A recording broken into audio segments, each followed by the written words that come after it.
신앙을 가진 자들에게 꼭 필요한 덕목 중에 하나가 바로 겸손인데요. 하나님께서는 이러한 겸손한 하나님의 자녀에게 복을 예비해 두셨다고 합니다. 그 복이 무엇인지 오늘 한번 알아보도록 하겠습니다. 율법서나 선지서는 직접적인 하나님의 사랑을 기록하고 있는 책입니다. 그런데 잠언은 어떻게 하나님을 사랑할 수 있을까? 어떻게 그 하나님의 받은 사랑을 이웃에게 나눌 수 있을까? 하는 삶의 고백과 대답이라고 볼 수가 있습니다. 지금 우리가 성경을 읽어가고 있는데 원래의 뭐라 그러죠? 그 날짜에 맞게끔 읽고 있는 사람은 우리 박선숙 집사님밖에 안 계시거든요. 근데 저는 잠언을 굉장히 좋아하는 책이에요. 한 절 한 절 다른 내용도 있고 몇 절이 같은 내용을 묶어놓은 것도 있는데 그 한 절 한 절이 사람에게 또 신앙인에게 굉장히 뼈를 찌르는 그런 말씀들로 가득 차 있습니다. 아까도 말씀드렸다시피 겸손은 신앙인의 덕목 중 하나입니다. 그런데 현재를 살아가는 우리는 현실을 보면 인본주의가 많이 발달을 하게 되면서 겸손이 힘들어지는 시대를 걸어가고 있다라고 볼 수 있습니다.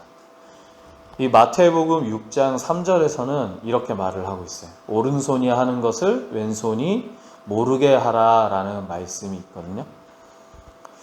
그 말씀이 무색하게도 요즘은 자신을 알리는 시대가 되었습니다. 부끄럽게도 저도 그럴 때가 많고요. 또 제가 아는 분들, 목사님들도 보면 모든 어떤 그런 뭐라고 해야 되나 어떤 잘생긴 얘기, 인물에 대한 얘기가 나오면 내 얘기를 하라고 빨리. 나 잘생기지 않았냐고. 어떤 노래에 대한 얘기가 나오면 나 또 노래 잘하지 않냐고 또 말씀에 관한 얘기가 나오면 내가 또 은혜되는 말씀을 잘하지 않냐고 막 자기를 칭찬해 달라고 이렇게 하시는 분이 있는데 뭐 밉지가 않아요. 웃으면서 장난스럽게 하지만 겸손의 모습은 조금 상실되어 있는 그런 우리 현실을 보게 됩니다. 이토록 현 시대는 겸손이 힘든 것은 내가 높아지고자 하는 그런 욕심에 의한 것이라고 볼 수가 있는데요. 하나님의 형상을 닮았다고 하는 우리가 왜 이토록 높은 자리를 갈망을 할까? 특히 남자들이 좀 심하죠. 남자들은 정복해야 되고 우두머리에 앉고 싶어하고 대장이 되고 싶어합니다. 근데 이런 것들이 아이러니하게도 이제 유일하신 하나님의 속성을 닮아 높아지려는 경향이 있다라는 것입니다. 왜? 하나님은 유일무이하시고 신중의 신이시고 전능하신 분이기 때문입니다.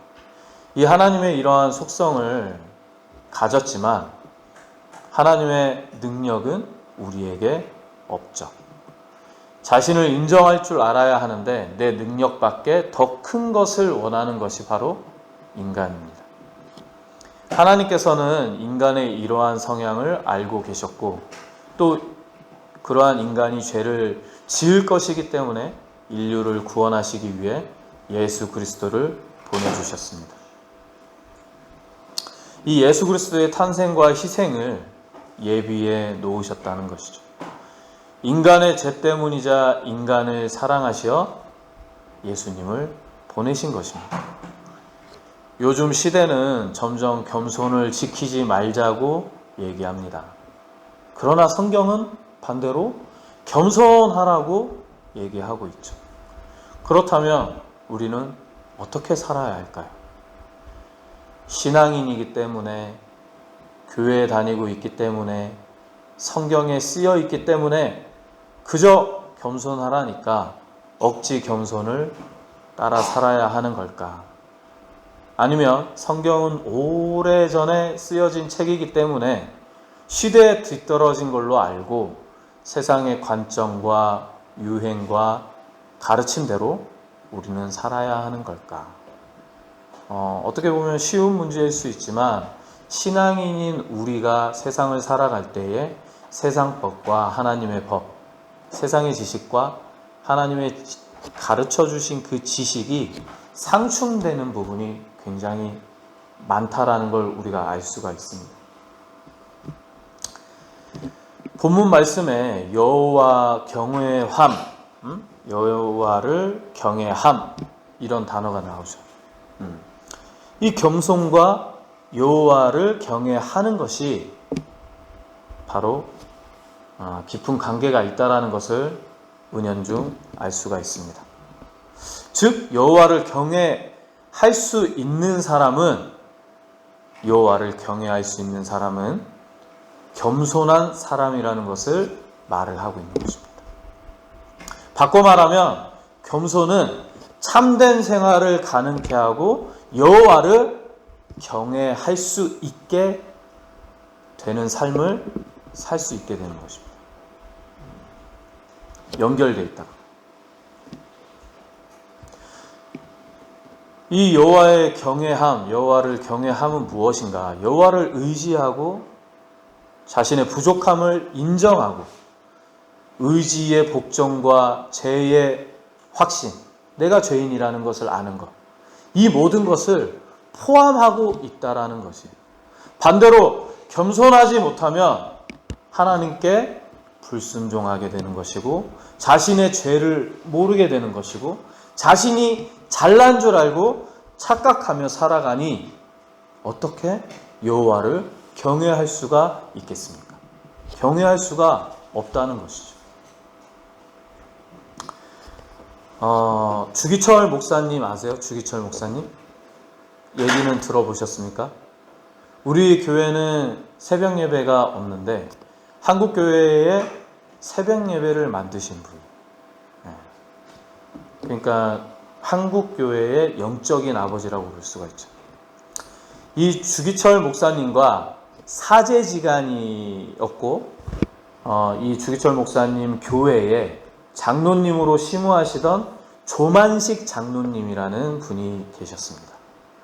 이 조 장로님은 이 주 목사님을 오산 학교에서 교장으로 있을 때 이 주기철 목사님을 가르쳤던 분이에요. 선생님이셨어요. 그런데 어느 날 조 장로님이 예배 시간에 늦게까지 손님과 이야기를 하다가 교회에 일찍 출석을 하지 못하셨어요. 그런데 그때 당시에는 주 전도사님이셨어요. 주 전도사님이 설교를 하다가 조 장로님 오늘은 의자에 앉지 말고 서서 예배를 드리라고 좀 호통을 쳤다고 합니다. 이때 되먹지 못한 장로님 같았으면 그냥 나가버리든지 의자에 앉아버리든지, 제가 뭐 아는 사람은 아니지만 얘기를 들었을 때 뭐 예배 시간에 목사님 뺨을 때린 그런 장로님도 있다고 하더라고요. 뭐 네가 뭔데 너 내 제자 아니야? 막 그러면서 같이 호통을 쳤을 수도 있겠죠. 근데 이 장로님께서는 그 주기철 목사님의 말씀대로 그대로 서서 예배를 드렸다고 합니다. 그리고 나중에 이제 주기철 목사님께서 서 계시는 장로님 기도하십시오 하고 기도를 하게 되었는데요. 기도하시는데 하나님 나의 죄를 용서해 주십시오. 거룩한 주일날 하나님을 만나는 것보다 사람 만나는 것을 더 중요시한 죄를 용서해 주십시오라고 기도를 했답니다. 또 그 볼로 서서 예배를 드린 이 장로님을 본 그 교회 성도님들이 큰 감동을 받고 울음바다가 되었다고 합니다. 그리고 또 기도하기를 주의 종의 마음을 상하게 함을 용서하여 주시옵소서 하고 회개하였다는 이 겸손하신 장로님의 이야기가 있습니다. 이 이야기를 듣고 어떤 생각이 드시나요? 한 사람의 겸손함으로 한 교회의 모든 성도가 깨우침을 얻은 것입니다. 자신의 모습을 볼 수 있게 되었던 것입니다. 겸손은 이처럼 사람에게 감동을 줍니다. 그리고 하나님께서는 이토록 겸손한 자에게 하나님의 축복이 임하십니다. 이 단 한 절 짧은 구절이지만 참 많은 것이 함축되어 있음을 우리가 볼 수 있습니다. 하나님의 축복 그 첫 번째, 하나님은 겸손한 자에게 무엇을 주신다? 보상은 재물. 그 첫 번째, 재물을 주신다. 재물이 있는 자는 굶지 않죠. 또한 겸손하게 자신의 가진 것을 나눌 줄 아는 사람입니다. 이러한 삶은 하나님께서 너무나도 기뻐하시는 삶이기에 더 큰 재물로 그 축복을 채워주십니다.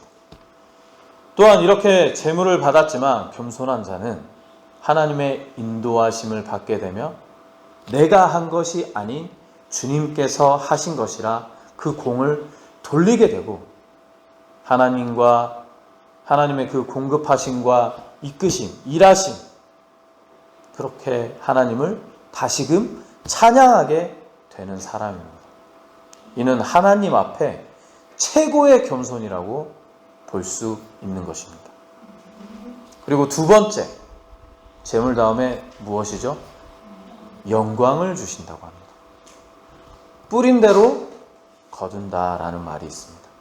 겸손함으로 자신의 부족함을 알고 남을 낮게, 나보다 나은 자로 여기는 자는 분명히 자신도 높임을 받을 것입니다. 겸손한 자는 어려움이 닥쳐 위기를 맞더라도 명예의 회복이 있습니다. 앞서 예화를 말씀드린 것처럼 조만식 장로님은 자신의 잘못을 인정하고 회개하는 기도를 했죠. 그리고 나서 그 성도들은 깊은 감동을 받았습니다. 그리고 나서 그 장로님이 자신의 죄를 회개한 대로, 고백한 대로 낮은 대접을 받았을까요? 하찮은 대접을 받았을까요? 그렇지가 않습니다. 이 조장로님께서는 더 큰 겸손을 받고 더 큰 존경을 받았습니다. 이 회개하고 기도를 통해 자신의 지위가 낮아진 것이 아닌 더 높은 존경과 그 높은 자리에 앉게 된 것입니다. 그리고 하나님은 겸손한 자에게 생명을 주십니다. 생명은 건강과 또 장수의 복을 포함한 영원한 생명인 구원 역시 포함이 되어 있는 것입니다. 겸손할 때에 우리가 이 땅에서의 그런 축복, 죽어서의 그 축복 모두 다 포함이 되어 있어요. 따지고 보면 겸손함으로 이 땅에서 누릴 수 있는 축복 대부분을 누릴 수 있는 것입니다. 그럼에도 겸손이 힘든 이유는 눈에 보이지 않기 때문이죠. 내가 겸손하니까 이런 축복을 받는다? 사람들이 인지하지 못할 뿐입니다. 살아가면서 하나님께 영광을 올려드리고 감사를 올려드리지 않고 내가 했노라, 내가 능력이 있어서 이렇게 이루었노라, 사람들은 대부분 그렇게 생각하기 때문입니다. 말로만 존재하는 축복이라 여기기 때문입니다. 이는 믿음 없는 소리이죠. 하나님을 경외함에서 나오는 삶이 아닌 내 삶이 우선되는 삶이기 때문입니다. 그렇기 때문에 겸손할 수가 없는 거예요. 믿음의 사람은 주님께서 약속하신 언약을 품고 고난과 어려움이 닥치더라도 굳건히 그 믿음을 지키는 자입니다. 그것이 바로 믿음의 사람입니다. 점점 더 세상에 외면하는 겸손을 주님께서 원하시고 바라고 계십니다. 어떻게 보면 세상에 참 기독교 하면 사랑의 종교였는데, 그죠? 우리나라의 그 100년 전에 이루었던 그 사랑이 이제는 겸손이 무너지고 내가 잘났노라, 내 욕심을 채우기 급급한 신앙인들이 많아지기 때문에 지금 기독교가 그 사랑을 잃어버리고 겸손을 잃어버리고 십자가의 사랑을 잃어버린 것입니다. 그렇기 때문에 우리가 겸손을 회복할 때에 한국 교회가 회복이 되는 것이고 예수 그리스도의 그 십자가 사랑이 회복이 되는 것일 줄로 믿습니다. 그리고 너무나도 감사하게도 축복까지 예비되어 있는 우리 하나님의 약속. 우리가 절대로 겸손하지 않을 이유가 없지 않습니까? 겸손은 내가 믿음의 사람이라는 것을 정체성을 확고히 하는 것이고 보여주는 것이고 흔들리지 않는 믿음으로 우리가 겸손을 회복합시다. 우리가 겸손을 회복할 때에 한국교회가 다시금 겸손의 종교가 되어 진정한 하나님의 제자, 하나님의 자녀, 예수님의 제자가 될 것입니다.